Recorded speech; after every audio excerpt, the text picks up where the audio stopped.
Hi, and welcome along to AFTV Transfer Daily, the show that keeps you up to date with players that have been linked with a January transfer move to Arsenal. Why am I still gutted? And it's Monday, right? And our game was on Saturday at 12:30, and I still feel down about it. No, it was a great performance by Arsenal. Unfortunately, we didn't get the win, but we've got to move on now. We've got to move on. Big week ahead for Arsenal. All the attention now turns to the cup competitions. We got a two-legged clash against Liverpool coming up, and then a big FA Cup game at the weekend against Nottingham Forest. So lots of games to look forward to. And you know what? Lots of players missing now. Eddie Nketiah I spoke about yesterday, and I sort of mistakenly said that didn't know the reason why he was out. Well, actually, I didn't know the reason why he was out of that game at the weekend. Was kind of speculating. Hasn't got anything to do with his move. He's actually got COVID. So he's out with COVID. So he'll probably be missing for the Liverpool game. Then, of course, don't forget, we've got the players now off to the African Cup of Nations in Thomas Partey. Pepe, who's been featuring a lot in these cup games. He's not going to be available. Neither Elneny, who's featured a lot in those games as well. And, of course, we all know the whole Aubameyang thing, which pales into insignificance when I see I'm not even on about the Lukaku one now. I'm on about that player I saw yesterday in the American football for the Tampa Bay Buccaneers, who just walked off the pitch, just took his shirt off and just said, "I'm gone." Oh, my God. It's unbelievable what these players are doing nowadays. But it's going to leave us short, and it shows that we really need to get some players in. We need a bit of squad depth, and I think Arsenal could do with getting a few of these players in early. Now, of course, the position we all seem to be really focused on is on the striker position, and there's a report today that Arsenal are close to signing Alexander Isak. Excuse me. Now, we spoke about Isak. On the first show that I did a Transfer Daily, he's a very, very talented striker, still only 22, and been, 7 goals so far this season and 17 goals last season for Real Sociedad. And a player that you can see is getting better and better. He had a good Euros for Sweden. Now, he's been linked heavily with a move to Barcelona, and there's a publication over there in Spain called El Nacional, and they're reporting that Arsenal are close to signing him and that Real Sociedad are not willing to sell him to Barcelona, and that Arsenal are the favourites to sign him. Now, I've looked into this story. There's not a lot behind it. There's not much basis to it. They say that we're close to signing him, but I don't see where. Where are we close, But listen, every publication has gone with it. This is what happens. I mean, if somebody reports it, everyone jumps on it and says, Arsenal close to signing Alexander Isak. I can't, looking into that story, see any reason why it seems that we are close to signing him. Listen, we need a striker. It would be good. I think he's a sort of guy that Arteta would like. I remember him in the Euros. His hold-up play was good. He's quick. He looks a very, very good prospect, and he's still very young. Also, the fact that Barcelona wouldn't be able to afford him right now. I mean, they've not even been able to register Ferran Torres yet, who they signed the other day from Manchester City, because they got to get rid of players first. And he's got a whopping release clause of around about £70 million at the moment as well. And I doubt anybody will pay that, but that's what it exists at the moment. But the rumours are it's close. I'm very skeptical on it being close. I know that Arsenal are interested in him, but close, I don't think so. I think if this deal was to happen, it's more a summer deal. I'd be surprised if it happened in January, but if it did, great. I think it'd be a great signing. We've also been linked with Ollie Watkins of Aston Villa. Now, Watkins didn't play yesterday for Aston Villa. And again, a lot of the papers have jumped on it today. Steven Gerrard, who's the manager of Aston Villa, of course, he was asked before the game why Watkins wasn't playing, and the reporter said to him, is it down to injury? Is it down to illness? And I think it's sort of the way that Gerrard responded to it, a bit of a smile on his face. And then he said, listen, I'm not sure I'm in the position to give details on it. That's his quote. He said, "I'm not sure I'm in a position to give details on it, but we've got a mixture of COVID and injury problems at the moment." Now he did later on go on to say that he should be available for the next game, but of course, I think it's kind of his response to it has got a lot of people thinking.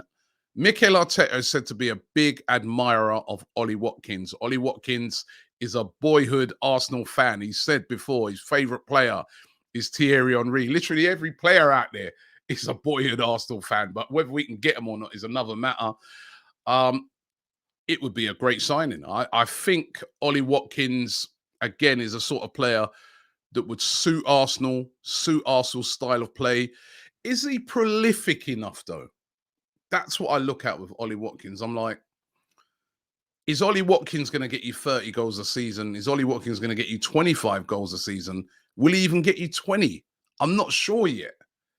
He had a great season last year for Aston Villa, but he didn't get 20 goals. So I don't know. But certainly when it comes to link-up play, hold-up play, strength, speed, very, very good player. And, listen, you can't strike this off as an impossibility. I don't think, again, couldn't see it happening in January. Aston Villa, basically losing one of their best players. Remember, the ironic thing about it is at the start of the season, Villa were trying to pick off our best player when they were trying to get, or one of our best players when they were trying to get Emile Smith-Rowe. So we keep an eye on that one. But Ollie Watkins linked today. Arthur. These Brazilian, I love their names, right? You always think these Brazilians would come with some really exotic names, but they really go for the original English ones. Arthur, which of course is Arthur Cabral. He's a 23-year-old, plays for Basel, and is a striker. And he's been having an outstanding season for Basel, which has got a lot of people, really, really excited and really, really interested in him. He scored 27 goals in all competitions this season. I mean, that is prolific, right? Straight away, everyone's going to say, well, yeah, that's over in Switzerland. And there is a lot of truth to that. It's a lot easier to score goals over there. He scored goals as well in Europe. He's valued at around about £13.5 million. Contract runs out in about 2023. Available for around about £13.5 million. That is the valuation. He's Brazilian, and we know that Edu is good at coming up and finding some of these Brazilians. However, the team that seems to be ahead of everybody in signing him seems to be West Ham. There's a lot of rumours that West Ham, who are another club at the moment, who are desperate for a striker. Remember, they've got Mikel Antonio, and that's it. And they really, really need to get a striker in. They're said to be the fawurites to sign him. But Arsenal have been looking at Arthur, and you never know. You never know. We need a striker, don't we? I mean, as I said, we went over it now the past couple of days.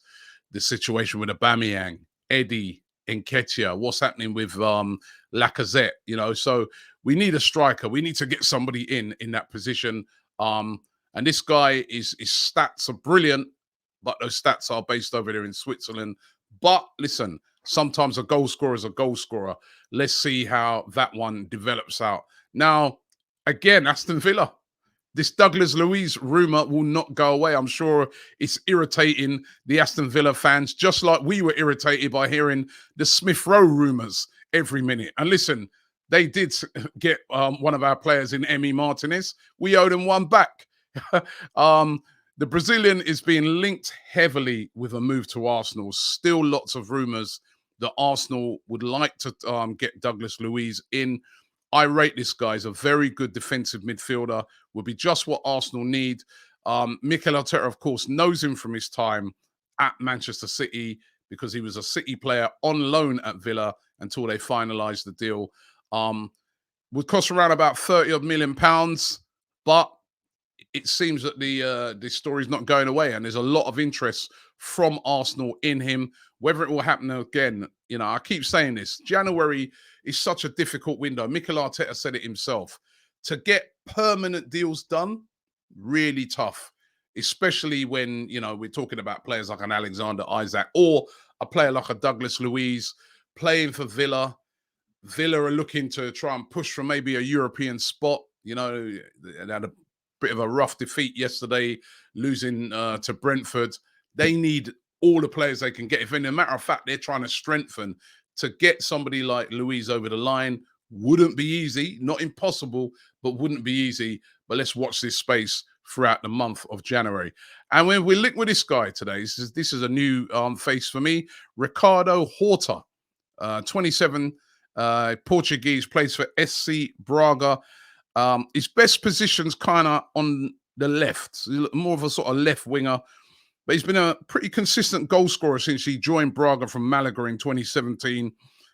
12 goals in all competition and 6 assists so far this season. Now, getting a lot of interest again from Arsenal. Liverpool also said to be very interested in him as well. They're looking to strengthen their sort of front three positions. And they've identified Ricardo Horta as well. 27. So, you know, not a kid. Would be an established player to bring into the team. I don't know a lot about him. I would love to hear from you guys in the comments if you're very familiar with Horta. But personally, I don't know a lot about him, but he has been linked with Arsenal. And me not knowing a lot about him doesn't really matter. Or you guys not knowing a lot about him doesn't really matter, because did you know a lot about a lot of the players that we've signed, like Nuno Tavares, for instance, that we bought in from the Portuguese league and has been brilliant since he's come in. And again, a player that you look at and say is going to get better and better. But left-hand side, you know, I'm not, you know, we've got players there. Is that what we really need right now? We you know, Martinelli doing a great job there. You know, Smith Rowe can play out there. If Aubameyang comes back, he can play out there. You know, there's a lot of players that can feature on that left-hand side. I don't really see that as a real priority. I guess, you know what, the thing is about it, I was thinking about this as well, is that everyone's saying striker. But will Arsenal sort of adopt kind of what we're doing at the moment? If you look at Lacazette, he's not really playing like a traditional striker. He's more sort of playing a bit like a false number 9, where he's dropping deep, linking up play. So maybe it might be that Arteta doesn't go for an out-and-out striker. And maybe sort of, you know, you look at the two most attacking teams in the Premier League right now don't really have a striker, do they? I mean, City don't have a striker, and look how many goals they score. And Liverpool really don't have an out-and-out striker, do they? When you look at it, they've got 3 forward players that interchange and score lots of goals. And those 2 teams are the 2 teams in the division that score the most goals. So, yeah, maybe that might be the route, but let's see what happens. Listen, thanks for watching the show today. Don't forget to keep those comments coming in. I'm going to be going through them today to respond to as many of them as possible. Thanks for watching the show, and I'll see you tomorrow. Don't forget to like the video and subscribe here to AFTV. Check out some of our great content. We've got a brilliant superfan debate coming up this week where Arsenal, we're taking on Liverpool, so we're going to be linking up with some Liverpool fans and going at it. Looking forward to that game. It's going to be interesting to see what sort of team we put out for that game. Thanks for watching the show, and I'll see you tomorrow.